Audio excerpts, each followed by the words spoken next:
Hi hello ನಮಸ್ತೆ. News ಫಸ್ಟ್ನ cinema special ಕಾರ್ಯಕ್ರಮಕ್ಕೆ ಸ್ವಾಗತ. ನಾನು ಲೋಕೇಶ್. ಪವರ್ ಸ್ಟಾರ್ ಪುನೀತ್ ರಾಜ್ಕುಮಾರ್ ಅವರ ನಟಸಾರ್ವಭೌಮ ಸಿನಿಮಾದಲ್ಲಿ ನಟಿಸಿದಂಥ ನಟಿ ಅನುಪಮಾ ಪರಮೇಶ್ವರ್ ಅವರು ತಮ್ಮ ಟಾಕ್ಸಿಕ್ ರಿಲೇಷನ್ಶಿಪ್ ಬಗ್ಗೆ ಮಾತನಾಡಿ ಸೋಷಿಯಲ್ ಮೀಡಿಯಾದಲ್ಲಿ ಒಂದು ಚರ್ಚೆಯನ್ನು ಹುಟ್ಟಾಕಿದ್ದಾರೆ.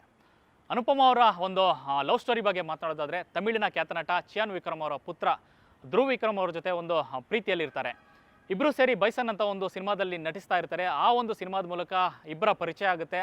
ಆ ಪರಿಚಯ ನಂತರ ಗೆಳೆತನ ಪ್ರೀತಿಯಾಗಿ ಬದಲಾಗುತ್ತೆ. ಇದೆಲ್ಲವನ್ನು ಕೂಡ ಅಭಿಮಾನಿಗಳು ತುಂಬ ಹತ್ತಿರದಿಂದ ಗಮನಿಸ್ತಾ ಇರ್ತಾರೆ. ಯಾಕೆಂದರೆ ಬೈಸನ್ ಸಿನಿಮಾದ ಯಾವುದೇ ಒಂದು ಈವೆಂಟ್ ನೋಡಿದ್ರೂ ಕೂಡ ಇಬ್ಬರು ಕೂಡ ತುಂಬ ಆಪ್ತವಾಗಿ ಕಾಣಿಸ್ಕೊತಾ ಇರ್ತಾರೆ. ಜೊತೆಗೆ ಕೈ ಹಿಡಿದು ಓಡಾಡ್ತಾ ಇರ್ತಾರೆ. ಇದೆಲ್ಲವನ್ನು ಕೂಡ ಗಮನಿಸಿದಂಥ ಅಭಿಮಾನಿಗಳು ಇಬ್ಬರ ನಡುವೆ ಪ್ರೀತಿ ಇರೋದು ನಿಜ, ಇವರಿಬ್ಬರು ಕೂಡ ಮದುವೆ ಆಗ್ತಾರೆ ಅಂತ ಪ್ರಿಡಿಕ್ಟ್ ಮಾಡಿದ್ರು. ಅದೆಲ್ಲವೂ ಕೂಡ ಸತ್ಯ ಆಗಿತ್ತು. ಯಾಕೆಂದರೆ ಸೋಷಿಯಲ್ ಮೀಡಿಯಾದಲ್ಲಿ ಒಂದಷ್ಟು ಪೋಸ್ಟ್ಗಳನ್ನು, ಒಂದೇ ಥರ ಇರುವಂಥ ಪೋಸ್ಟ್ಗಳನ್ನು ಇಬ್ಬರು ಕೂಡ ಪೋಸ್ಟ್ ಮಾಡ್ತಾ ಇರ್ತಾರೆ, ಶೇರ್ ಮಾಡ್ತಾ ಇರ್ತಾರೆ. ಸೊ ಇದೆಲ್ಲವನ್ನು ನೋಡಿದಾಗ ನಾವಿಬ್ಬರು ಪ್ರೀತಿಯಲ್ಲಿ ಇದ್ದೀವಿ ಅಂತ ಒಂದು ಸಂದೇಶವನ್ನು ಜನರಿಗೆ ಅವರು ತಲುಪಿಸಿದ್ರು. ಆ ನಂತರದಲ್ಲಿ ನೋಡೋದಾದರೆ ಒಂದಷ್ಟು ತಿಂಗಳುಗಳ ನಂತರ ಎಲ್ಲೋ ಒಂದು ಕಡೆ ಅವರಿಬ್ಬರ ನಡುವೆ ಒಂದು ಬಿರುಕುಂಟಾಗಿದೆ ಅನ್ನೋ ಒಂದಷ್ಟು ಸುದ್ದಿ ಹರಿದಾಡ್ತಾ ಇತ್ತು. ಸೊ ಇದೆಲ್ಲವನ್ನು ನೋಡಿದಾಗ ರೀಸೆಂಟಾಗಿ ಅನುಪಮ ಅವರು ಒಂದು ಪೋಸ್ಟನ್ನು ಮಾಡ್ತಾರೆ. ಆ ಪೋಸ್ಟನ್ನು ನೋಡಿದಾಗ ಇದೇನು ಒಂದು ಗಾಸಿಪ್ ಕಳೀತು, ಅದೆಲ್ಲವೂ ನಿಜ ಅನ್ನುವಂಥ ಮಾತು ಕೂಡ ಕೇಳಿ ಬರ್ತಾ ಇತ್ತು. ಸೊ ಇದಕ್ಕೆಲ್ಲ ಈಗ ಅನುಪಮ ಅವರು ನೇರವಾಗಿ ಒಂದು ಉತ್ತರವನ್ನು ಕೊಟ್ಟಿದ್ದಾರೆ. ಒಂದು ಸಂದರ್ಶನದಲ್ಲಿ ಮಾತನಾಡ್ತಾ ತಮ್ಮ ಒಂದು ಪ್ರೇಮ ಸಂಬಂಧ ಒಂದು ಏನು ಬ್ರೇಕಪ್ ಆಗಿದೆ ಆ ವಿಚಾರವನ್ನು ನೇರವಾಗಿ ಅನುಪಮ ತಿಳಿಸಿದ್ದಾರೆ. ಈ ಒಂದು ಸಂದರ್ಶನದ ಮೇಜರ್ ಹೈಲೈಟ್ಸ್ ಅಂತ ಹೇಳೋದಾದರೆ, ಅನುಪಮ ಅವರು ಧ್ರುವ್ ವಿಕ್ರಮ್ನಲ್ಲಿ ಇರುವಂಥ ಒಂದು ಪೊಸೆಸಿವ್ನೆಸ್ಸನ್ನು ನೇರವಾಗಿ ತಿಳಿಸಿರುವಂಥದ್ದು.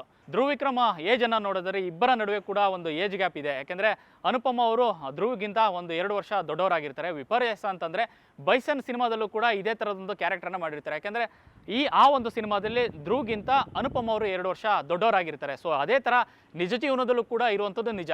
ಈ ಏಜ್ ಗ್ಯಾಪ್ ಎಲ್ಲೋ ಒಂದು ಕಡೆ ಇವರಿಬ್ಬರ ಪ್ರೀತಿಯ ನಡುವಿನ ಒಂದು ಸಂಬಂಧದ ಬಿರುಕಿಗೆ ಕಾರಣ ಆಗಿದೆ ಅಂತ ಅನ್ನಿಸ್ತದೆ. ಎಲ್ಲೋ ಒಂದು ಕಡೆ ಒಂದು ನೇರವಾಗಿ ಅನುಪಮ ಅವರು ಒಂದಷ್ಟು ಮಾಹಿತಿಯನ್ನು ನೀಡ್ತಾರೆ.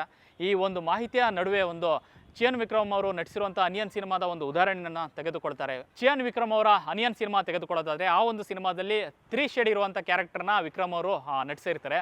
ಸೊ ಅದೇ ರೀತಿಯ ಒಂದು ಪಾತ್ರವನ್ನು ನಿಜ ಜೀವನದಲ್ಲಿ ಧ್ರುವ್ ವಿಕ್ರಮ್ ಅವರು ನಟಿಸ್ತಾ ಇದ್ದಾರೆ ಅನ್ನೋ ರೀತಿಯಲ್ಲಿ ಅನುಪಮ ಅವರು ಹೇಳಿರುವಂಥದ್ದು. ಚಿಯಾನ್ ವಿಕ್ರಮ್ ಅವರ ಅನಿಯನ್ ಸಿನಿಮಾದಲ್ಲಿ ನೋಡೋದಾದರೆ ರೆಮೋ, ಅನಿಯನ್ ಮತ್ತು ಅಂಬಿ ಅನ್ನೋ ಪಾತ್ರದಲ್ಲಿ ಅಥವಾ ಶೇಡ್ನಲ್ಲಿ ವಿಕ್ರಮ್ ಅವರು ನಟಿಸಿರ್ತಾರೆ. ಆ ಒಂದು ರೆಫರೆನ್ಸ್ನಲ್ಲೇ ಧ್ರುವ್ ವಿಕ್ರಮ್ ಅವರು ನಿಜ ಜೀವನದಲ್ಲಿ ಬದುಕಿದ್ದಾರೆ ಅನ್ನೋ ರೀತಿಯಲ್ಲಿ ಅನುಪಮ ಅವರು ಮಾತನಾಡಿದ್ದಾರೆ. ಯಾಕೆಂದರೆ ಅವರ 2 ವರ್ಷದ ಒಂದು ಈ ಪ್ರೇಮ ಸಂಬಂಧದ ನಡುವಿನಲ್ಲಿ ತಾವು ಅನುಭವಿಸ್ತಿದ್ದ ಮಾನಸಿಕ ಮತ್ತು ದೈಹಿಕವಾದ ನೋವನ್ನು ಅನುಪಮ ಅವರು ತಿಳಿಸಿರುವಂಥದ್ದು. ಸೊ ಹಾಗೆ ಅವರು ಉದಾಹರಣೆ ಕೊಟ್ಟು ಹೇಳಿರೋದು ನೋಡೋದಾದರೆ, ಒಂದು ಕ್ಷಣದಲ್ಲಿ ರೆಮೋ ಆಗಿರುವಂಥ ಧ್ರುವ್ ಅವರು ನಂತರದಲ್ಲಿ ಅನಿಯನ್ ಆದ ನಂತರದಲ್ಲಿ ಅಂಬಿಯಾಗಿ, ಯಾಕೆಂದರೆ ಪ್ರೀತಿ ಅಂತ ಬಂದಾಗ ಒಂದು ಪೊಸೆಸಿವ್ನೆಸ್ ಅಂತ ಈಗಿನ ಜನ್ರೇಷನಲ್ಲಿ ನಾವು ನೋಡಿರ್ತೀವಿ. ಆ ಒಂದು ರೀತಿಯಲ್ಲಿ ಅವರು ಧ್ರುವ್ ವಿಕ್ರಮ್ ಅವರು ಬದುಕಿದಂಥ ಒಂದಷ್ಟು ಉದಾಹರಣೆಗಳನ್ನು ತಿಳಿಸಿದ್ದಾರೆ. ಯಾಕೆಂದರೆ ಒಂದು ಕ್ಷಣದಲ್ಲಿ ರೆಮೋ ಆಗಿ ತಾವು ಪ್ರೀತಿಯನ್ನು ಕೊಟ್ಟಂಥ ಧ್ರುವ್ ಅವರು ಎಲ್ಲೋ ಒಂದು ರೀತಿ ಈ ಥರದೊಂದು ಹುಡುಗನನ್ನು ನಾನು ಪಡೆಯೋದಕ್ಕೆ ಪುಣ್ಯ ಮಾಡಿದೆ ಅನ್ನೋ ರೀತಿಯನ್ನು ಭಾವನೆಯನ್ನು ನನ್ನಲ್ಲಿ ತರಿಸ್ತಾರೆ. ಇದ್ದಕ್ಕಿದ್ದಂತೆ ಅದರ ನಂತರದ ದಿನದಲ್ಲಿ ನೋಡಿದರೆ ಇದ್ದಕ್ಕಿದ್ದಂತೆ ಅನಿಯನ್ ಆಗಿ ಬದಲಾಗ್ತಾರೆ. ಅವರು ಸಣ್ಣ ವಿಚಾರಕ್ಕೆ ಅವರು ಕೋಪವನ್ನು ಮಾಡ್ಕೋತಾರೆ ಅಥವಾ ಒಂದು ರಿಯಾಕ್ಷನನ್ನು ಬೇರೆ ರೀತಿ ಇರುತ್ತೆ. ಆ ನಂತರದಲ್ಲಿ ಇದೆಲ್ಲವೂ ಆದ ನಂತರದಲ್ಲಿ ಮತ್ತೆ ಅದರ ನಾಳೆ ನೋಡಿದರೆ ಅಂಬಿ ರೀತಿಯ ಬಂದು ತಾವು ತಮ್ಮ ಅಳಲನ್ನು ತೋರಿಸ್ಕೊಳ್ಳೋದರ ಜೊತೆಗೆ ಮುಂದಿನ ದಿನಗಳಲ್ಲಿ ಈ ರೀತಿ ಯಾವುದೂ ಆಗಲ್ಲ, ಇಬ್ಬರು ಕೂಡ ಚೆನ್ನಾಗಿರುವಂಥ ಒಂದು ಮಾತನ್ನು ಆಡ್ತಾರೆ. ಇದೆಲ್ಲವನ್ನು ನೋಡ್ತಾ ಇದ್ರೆ ಅವರ ಒಂದಷ್ಟು ಮೂಡ್ ಸ್ವಿಂಗ್ ಕ್ಯಾರೆಕ್ಟರ್ಗಳನ್ನು ಅವರು ನೇರವಾಗಿ ಹೇಳಿದ್ದಾರೆ. ಸೊ ಜೊತೆಗೆ ಅದರ ನಂತರದಲ್ಲಿ ಹೇಳೋದಾದರೆ ಅವರ ಮನೆ ಕುಟುಂಬದ ಬಗ್ಗೆ ಅವರು ಎಲ್ಲೂ ಕೂಡ ಹೆಸರನ್ನು ಪ್ರಸ್ತಾಪ ಮಾಡಿ ತಿಳಿಸಿರುವಂಥದ್ದು. ಯಾಕೆಂದರೆ ಆ ಒಂದು 2 ವರ್ಷದ ರಿಲೇಷನ್ಶಿಪ್ನಲ್ಲಿ ಆರಂಭದ 3 ತಿಂಗಳು ಏನಿರುತ್ತೆ, ಆ ಒಂದು 3 ತಿಂಗಳಿನಲ್ಲಿ ಇಬ್ಬರು ಕೂಡ ರಿಲೇಷನ್ಶಿಪ್ನಲ್ಲಿ ಇರುವಂಥದ್ದು ವಿಕ್ರಮ್ ಅವರ ಕುಟುಂಬಕ್ಕೆ ತಿಳಿದು ಬರುತ್ತೆ. ಆ ನಂತರದಲ್ಲಿ ಕುಟುಂಬದವರೆಲ್ಲ ಒಟ್ಟಿಗೆ ಸೇರಿ ಇಬ್ಬರು ಕೂಡ ಮದುವೆಯಾಗಿ ಅಂತ ತಿಳಿಸ್ತಾರೆ. ಈ ಆಫರನ್ನು ಅನುಪಮ ಅವರು ತಿರಸ್ಕಾರ ಮಾಡ್ತಾರೆ. ಯಾಕೆಂದರೆ ಅವರ ಸಿನಿಮಾ ಜರ್ನಿ ಏನಿದೆ ಅದೆಲ್ಲವೂ ಕೂಡ ಚೆನ್ನಾಗಿ ಹೋಗ್ತಿರುವಂಥ ಸಂದರ್ಭದಲ್ಲಿ ಈಗಾಗಲೇ ಮದುವೆ ಹಂತಕ್ಕೆ ಹೋಗೋದು ಬೇಡ, ನಾವು ಒಂದಷ್ಟು ದಿನಗಳ ನಂತರ ನಾವು ಮದುವೆ ಆಗೋಣ, ಆ ಬಗ್ಗೆ ಮಾತನಾಡೋಣ ಅಂತ ಮಾತನ್ನು ತಿಳಿಸ್ತಾರೆ.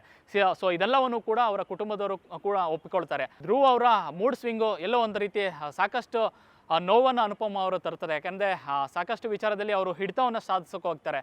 ರೀಸೆಂಟಾಗಿ ಪ್ರದೀಪ್ ರಂಗನಾಥನ್ ನಟಿಸಿರುವಂಥ ಡ್ರ್ಯಾಗನ್ ಸಿನಿಮಾದಲ್ಲಿ ಅನುಪಮ ಅವರು ಮೇಜರ್ ರೋಲನ್ನು ನಟಿಸಿರ್ತಾರೆ. ಆ ಒಂದು ಸಿನಿಮಾದ ಪ್ರಚಾರದಲ್ಲಿ ಕೂಡ ಅನುಪಮ ಅವರು ಭಾಗಿಯಾಗುವ ವಿಚಾರದಲ್ಲಿ ಒಂದಷ್ಟು ಜಗಳ ಕೂಡ ಅಥವಾ ಒಂದಷ್ಟು ವೈಮನಸ್ಸು ಕೂಡ ಇಬ್ಬರ ನಡುವೆ ಉಂಟಾಗಿರುತ್ತೆ. ಯಾಕೆಂದರೆ ಪ್ರಚಾರಕ್ಕೆ ಅಂತ ಇವರು ಹೊರಗೆ ಬರೋದಾದರೆ ಅಲ್ಲಿ ಕಾಣಿಸ್ಕೊಳ್ಳೋಂಥ ಒಂದು ವಿಚಾರವಾಗಿ ಧ್ರುವ್ ವಿಕ್ರಮ್ ಅವರು ಅನುಪಮ ಅವರ ಜೊತೆ ಮಾತನಾಡ್ತಾರೆ. ಈಗ ಜಾಸ್ತಿಯಾಗಿ ಈ ಸಿನಿಮಾದ ಪ್ರಚಾರದಲ್ಲಿ ತೊಡಗಿಸ್ಕೊಳ್ಳೋದು ಬೇಡ ಅನ್ನೋ ರೀತಿ ತಿಳಿಸಿದ್ದಾರೆ ಅನ್ನೋಂಥ ಮಾಹಿತಿನ ತಿಳಿಸಿರುವಂಥದ್ದು.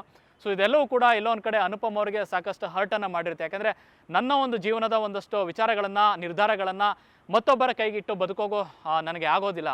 ಈ ಎಲ್ಲ ಕಾರಣದಿಂದ ಈ ಒಂದು ವಿಚಾರದಲ್ಲಿ ನಾನು ಬ್ರೇಕಪ್ ಮಾಡಿಕೊಳ್ಳದೆ ಸರಿ ಅಂತ ನಿರ್ಧಾರ ಮಾಡಿಕೊಂಡು ಅಲ್ಲಿಂದ ಒಂದಷ್ಟು ನೋವಿನಲ್ಲೇ ತಾನು ಬ್ರೇಕಪ್ ಅನ್ನ ಮಾಡ್ಕೊಳ್ತಾ ಇದ್ದೀನಿ ಅಂತ ನೇರವಾಗಿ ಧ್ರುವ್ ವಿಕ್ರಮ್ ಅವ್ರಿಗೆ ತಿಳಿಸಿರ್ತಾರೆ. ಸೆಲೆಬ್ರಿಟಿಗಳ ಸಂಬಂಧಗಳು ಅಂತ ನೋಡ್ತಾ ಬರೋದಾದ್ರೆ ಒಂದು ಹಂತದಲ್ಲಿ ಒಂದು ಕಾಲದಲ್ಲಿ ಕೊನೆ ತನಕ ಜೀವನ ಪರ್ಯಂತ ಜೊತೆಗಿರುವಂಥ ಒಂದು ಜನರೇಷನ್ ಅನ್ನು ನೋಡಿದ್ದೀವಿ. ಆನಂತರದಲ್ಲಿ ಮದುವೆಯಾಗಿ ಎಷ್ಟೋ ದಿನಗಳ ಕಾಲ ಬದುಕಿ ಆನಂತರ ಡಿವೋರ್ಸ್ ಆಗುವಂಥ ಸಂಬಂಧಗಳನ್ನು ನೋಡಿದ್ದೀವಿ.